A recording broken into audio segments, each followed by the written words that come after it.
This has been on my mind lately. This is the biggest Hollywood strike people my age have ever witnessed or have ever gone through. This does not just affect studios, this affects people's livelihoods, which is what studios want to seem to attack. Whether this changes Hollywood for better or worse remains to be seen. Now, if we were talking about these two strikes with writers and actors on all parts of the board, their lives, their businesses, their work, this would be a podcast type episode I would be recording because we would be here for hours. More particularly, though, I want to talk about how this strike could affect Warner Brothers and the future of DC. As we all know, this strike is very bad for business, and there doesn't seem to be any end in sight. The studios simply do not want to work with these people and do not want to give them fair payment or,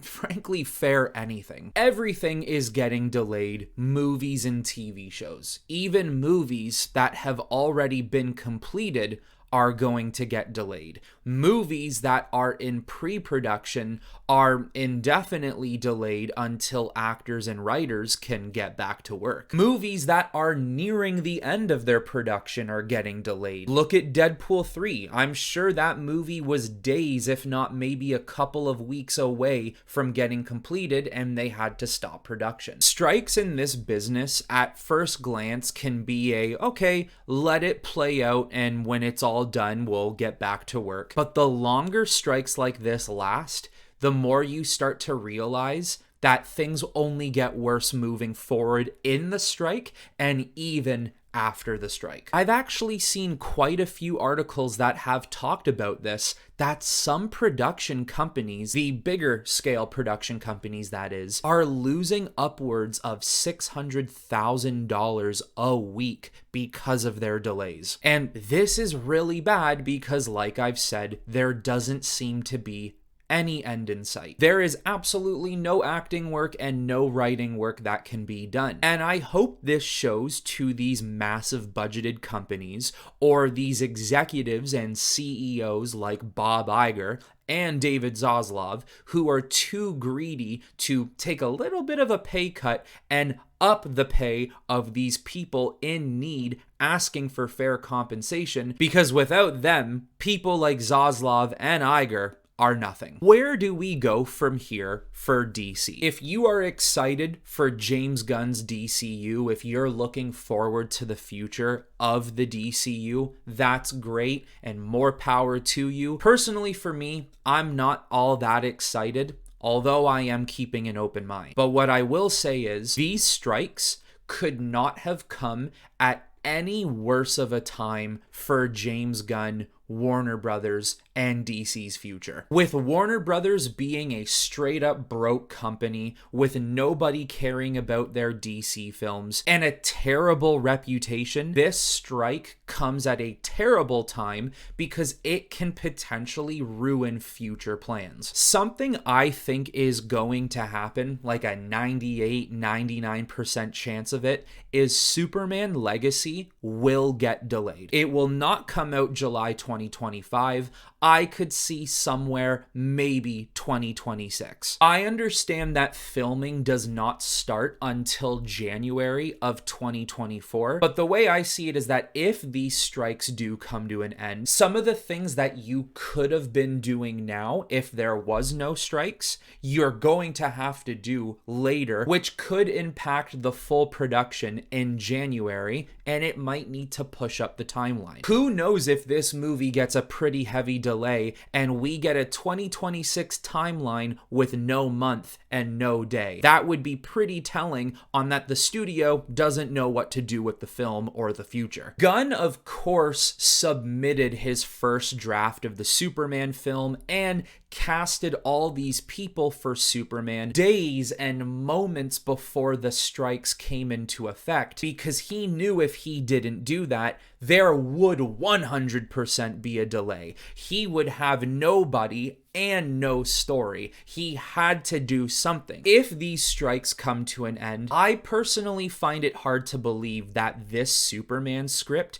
is done and completely edited to their perfection. I think that he's going to be writing and revising this movie as they're filming the movie. That wouldn't be the best of situations and could utilize a delay. Even other things like costume design. Sure, they can work on that right now, but it might even cause a little bit of a dampener, the fact that they can't get David Corenswet to maybe try on different fits and versions of suits that they have in mind. They're just gonna have to make that decision and hope David fits that particular Superman costume. Maybe that's a small delay, maybe that's a detail or something they can do relatively quickly. I'm just saying there could be a chance that that could cause some minor issues. Let's also think about what Warner Brothers and DC currently has happening right now. In 2 weeks, they have a Blue Beetle film that will drop and will more than likely bomb. Even if that movie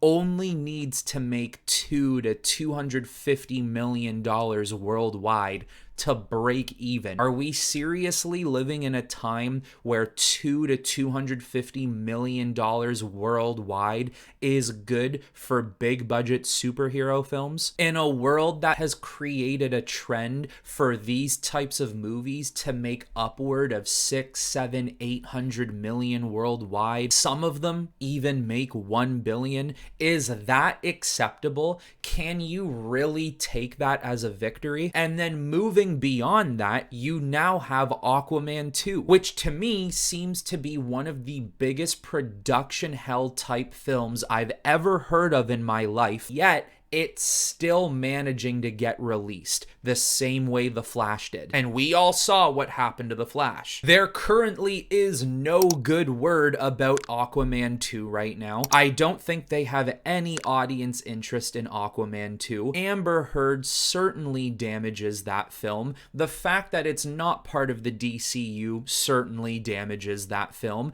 And now Warner Brothers is even considering pushing that movie to 2024, which I'm telling you right now would only make things worse. I say a lot on this channel, and I stick by it, that a 1 to 1.5 year delay from this DCEU garbage to James Gunn's DCU is not enough time. It's not enough time to make people forget, and I don't think it's enough time to make people interested for the future. I think you need upwards of 5 to 6 years until you can try another connected universe. Of course, these greedy companies would never listen to something like that, especially a corporation like Warner Brothers, and they're just going to try constantly until they finally lose everything. As if 1 to 1.5 years is not enough, now you're going to potentially push Aquaman 2 into 2024, which has already been delayed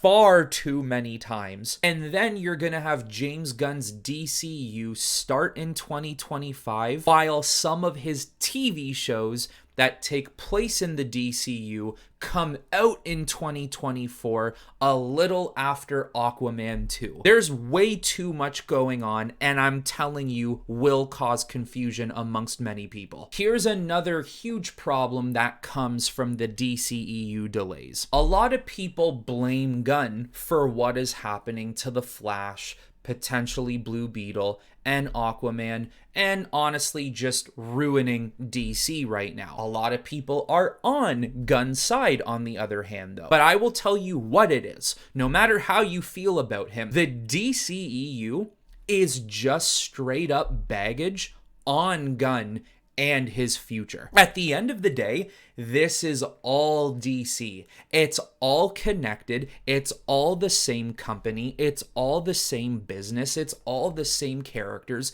It's all the same. Gunn is in charge of that stuff now. Delaying Aquaman to 2024 would only just be more extended baggage on Gunn and his DC moving forward. Looking at Warner Brothers stock price as well, it's horrendous. It's not pretty. I mean, many many of these bigger productions probably won't have the best stock numbers at the moment, but Warner Brothers is on another level of bad. If you look at a company like Disney, currently their stock pricing is around $80 to $85. Around 2 to 2.5 years ago, they were ranging anywhere from $180 to $190. That's a lot, but hey, at least they're still trending at $80. For Warner Brothers, as I'm making this video right now, they are at $12.59. When Warner Brothers first publicly opened up their stock in July of 2005, they started their shares at $8. In 2012 to 2015, they ranged anywhere from about $30 to $40. In 2021, the same year Disney spiked, Warner Brothers spiked from $75 to $80. They have about like an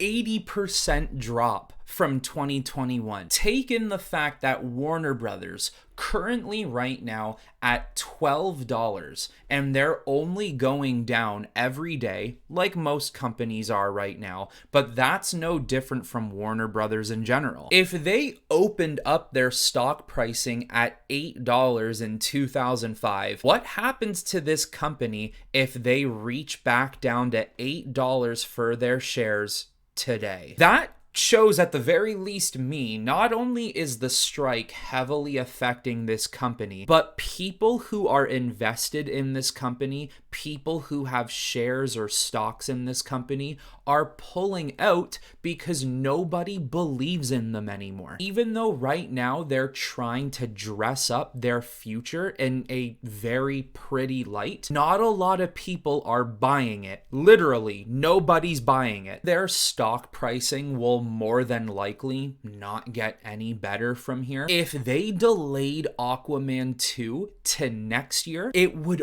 only get worse. The baggage is real. With money being a huge factor here, this obviously plays a part in being able to sign pretty big name actors. I'm not saying they can't get 1, 2, or maybe even 3, but you might have to cut short on who you actually cast. And does that even go as far to directors? Can you not get big enough directors because you can't pay them? We could easily sit here and say, no big deal. This will all get cleared up, and then starting January, James Gunn will start making Superman. There won't be any delay. It's coming out 2025. And there is a small chance that could end up actually playing out that way. Another thing I even want to mention here is, let's not pretend this hasn't happened before with a DC movie or even potentially a new DC universe that was supposed to begin. George Miller was supposed to make a Justice League film in 2008. Practically everything was finished. The story was done, the actors and actresses were casted, the costume designs and even the costume fittings were completed. I'm pretty sure they had all filmmakers and production crew all on board. Literally, the only thing they had to do was film the movie. And the writer's strike in 2008, I'm sure with other things, but heavily the writer's strike, was capable of derailing that film into complete cancellation. It never happened. And now we're in a situation where a new DCU is supposed to be started, but this time around, we're not just getting hit with a writer's strike, we're getting hit with an actor's strike. Two massive strikes that for whatever reason, these studios don't want to cooperate. We're also dealing with a company whose stock prices are only getting worse. David Zaslav is not looked at in a good light whatsoever, and this company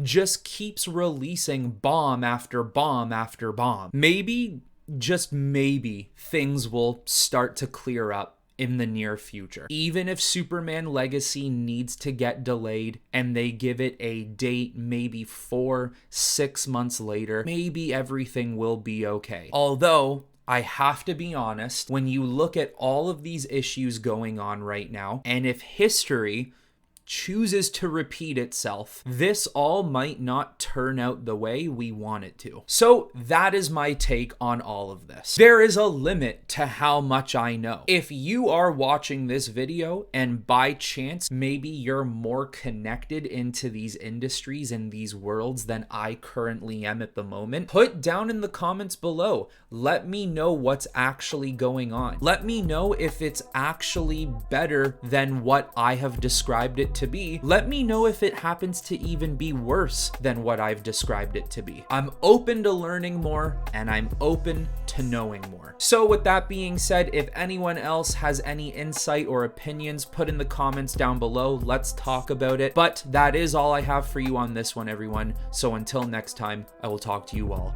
very soon.